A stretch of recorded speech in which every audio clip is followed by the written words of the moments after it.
Reading through the Bible in a year, April 13th, Leviticus 17, Psalms 20 through 21, Proverbs 31, and 1 Timothy chapter 2.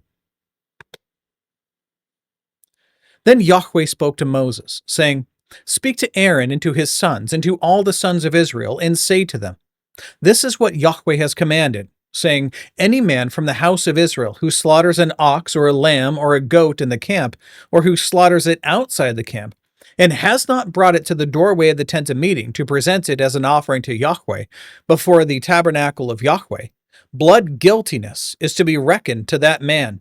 He has shed blood, and that man shall be cut off from among his people. The reason is so that the sons of Israel may bring their sacrifices which they were sacrificing in the open field, and that they may bring them in to Yahweh at the doorway of the tent of meeting to the priest, and sacrifice them as sacrifices of peace offerings to Yahweh. The priest shall sprinkle the blood on the altar of Yahweh at the doorway of the tent of meeting, and offer up the fat and smoke as a soothing aroma to Yahweh. They shall no longer sacrifice their sacrifices to the goat demons, with which they play the harlot.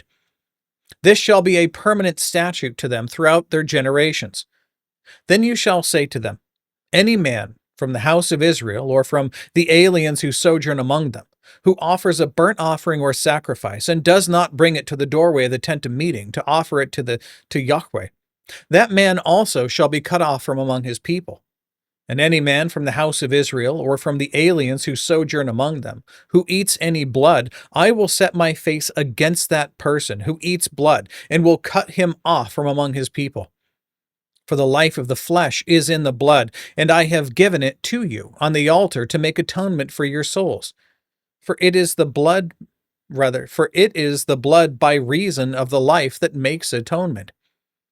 Therefore I said to the sons of Israel, No person among you may eat blood, nor may any alien who sojourns among you eat blood.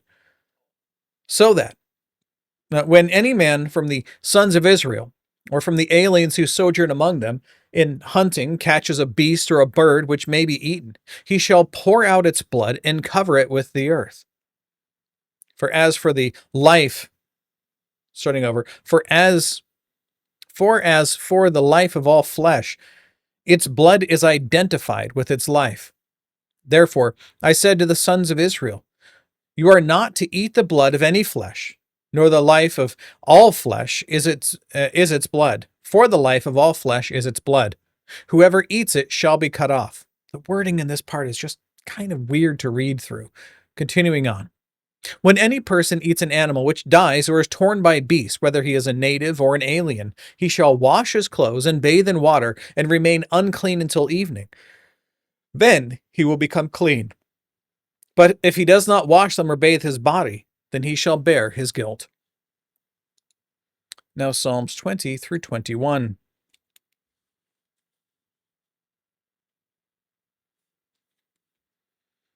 May Yahweh answer you in the day of trouble. May the name of the God of Jacob set you securely on high. May he send you help from the sanctuary and support you from Zion. May he remember all your meal offerings and find your burnt offering acceptable. May he grant you your heart's desire and fulfill all your counsel. We will sing for joy over your victory, and in the name of our God we will set up our banners. May Yahweh fulfill all your petitions. Now I know that Yahweh saves his anointed. He will answer him from his holy heaven with the saving strength of his right hand. Some boast in chariots and some in horses, but we will boast in the name of Yahweh our God. They have bowed down and fallen, but we have risen and stood upright. Save, O Yahweh. May the King answer us in the day we call. Now Psalm 21. O Yahweh, in your strength the King will be glad, and in your salvation how greatly he will rejoice. You have given him his heart's desire. You have not withheld the request of his lips. For you meet him with the blessings of good things. You set a crown of fine gold on his head. He asked life of you, and you gave it to him, length of days forever and ever. His glory is great through your salvation. Splendor and majesty you place upon him. For you make him most blessed forever. You make him joyful with gladness in your presence. For the king trusts in Yahweh, and through the loving kindness of the Most High he will not be shaken. Your hand will find out all your enemies. Your right hand will find out those who hate you. You will make them as a fiery oven in the time of your anger. Yahweh will swallow them up in his wrath, and fire will devour them. Their offspring you will destroy from the earth, and their descendants from among the sons of men. Though they intended evil against you and devised a plot, they will not succeed. For you will make them turn their back. You will aim with your bowstrings at their faces. Be exalted, O Yahweh, in your strength. We will sing and praise your power. Now Proverbs 31.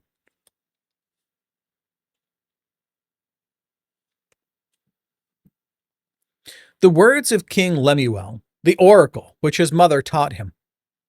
What, O my son? And what, O son of my womb? And what, O son of my vows? Do not give your strength to women, or your ways to that which destroys kings.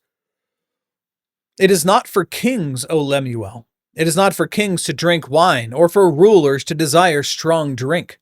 For they will drink and forget what is decreed, and pervert the rights of the afflicted.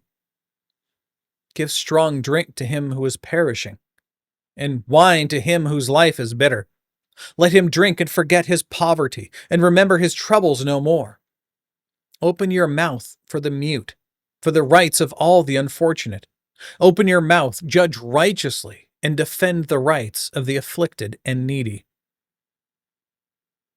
An excellent wife, who can find? For her worth is far above jewels. The heart of her husband trusts in her, and he will have no lack of gain. She does him good and not evil all the days of her life. She looks for wool and flax, and works with her hands in delight. She is like merchant ships. She brings her food from afar. She rises also while it is night, and gives food to her household, and portions to her maidens. She considers a field and buys it. From her earnings she plants a vineyard. She girds herself with strength, and makes her arms strong. She senses that her gain is good. Her lamp does not go out at night. She stretches out her hands to the distaff, and her hands grasp the spindle. She extends her hand to the poor, and she stretches out her hands to the needy. She is not afraid of the snow for her household, for all her household are clothed with scarlet. She makes coverings for herself. Her clothing is fine linen and purple. Her husband is known in the gates, when he sits among the elders of the land. She makes linen garments and sells them, and supplies belts to the tradesmen. Strength and dignity are her clothing, and she smiles at the future. She opens her mouth in wisdom, and the teaching of kindness is on her tongue. She looks well to the ways of her household, and does not eat the bread of idleness. Her children rise up and bless her, her husband also, and he praises her, saying, Many daughters have done nobly, but you excel them all. Charm is deceitful, and beauty is in vain. Charm is deceitful, and beauty is vain. But a woman who fears Yahweh, she shall be praised. Give her the product of her hands, and let her works praise her in the gates. Bring up the last of the notes here for you. And there we go. All right, concluding today in 1 Timothy chapter 1.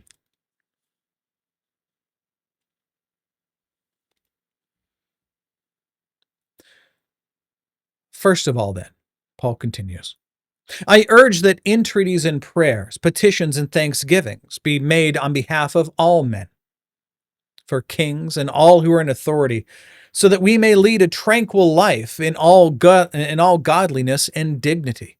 This is good and acceptable in the sight of God our Savior, who desires all men to be saved and to come to the knowledge of the truth. For there is one God and one mediator also between God and men, the man Jesus Christ, who gave himself as a ransom for all, and the testimony given at the proper time.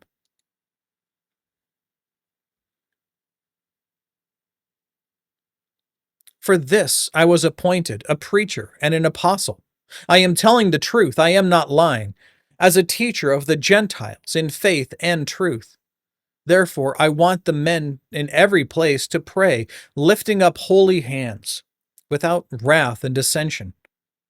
Likewise, I want women to adorn themselves with proper clothing, modestly and discreetly, not with braided hair and gold or pearls or costly garments, but rather by means of good works, as is proper for women making claim to godliness. Make sure we don't lose the notes here. There's a ton in this section. Trying to make sure you get all of them. Continuing on, verse 11. A woman must quietly receive instruction with entire submissiveness. But I do not allow a woman to teach or exercise authority over a man, but to remain quiet. For it was Adam who was first created and then Eve. It was not Adam who was deceived, but the woman being deceived fell into transgression. But women will be preserved through the bearing of children if they continue in faith and love and sanctity with self-restraint. This part gets super confusing for people. Does it mean that a woman can only be saved if she produces children? No. Once again, I strongly recommend that you pause and read through all of the notes. There are, I don't even know what a metric ton is. I'm assuming it's a lot. There's just a ton of notes in this section, and they are very long, but they're very good. Remember, this is a direct pastoral letter. Paul, as an elder apostle, knows that his time on earth is short, and what he's choosing to do is to teach those who are coming up after him how they should treat the church, how they should lead it, how they should appoint people as elders and deacons, and what kind of life the pastor itself should have, or himself should have, and also how it is that we are to treat others within the church. We'll get to some of this later, as to partiality. Should we look for those who are giving more money to the church and make sure that they have the nicer seats in the church, or should we treat all people equally? I've been to some churches where they certainly think the first is true. But for now, that is all the notes for today. God willing, we'll be back tomorrow. Behold, the word of the Lord.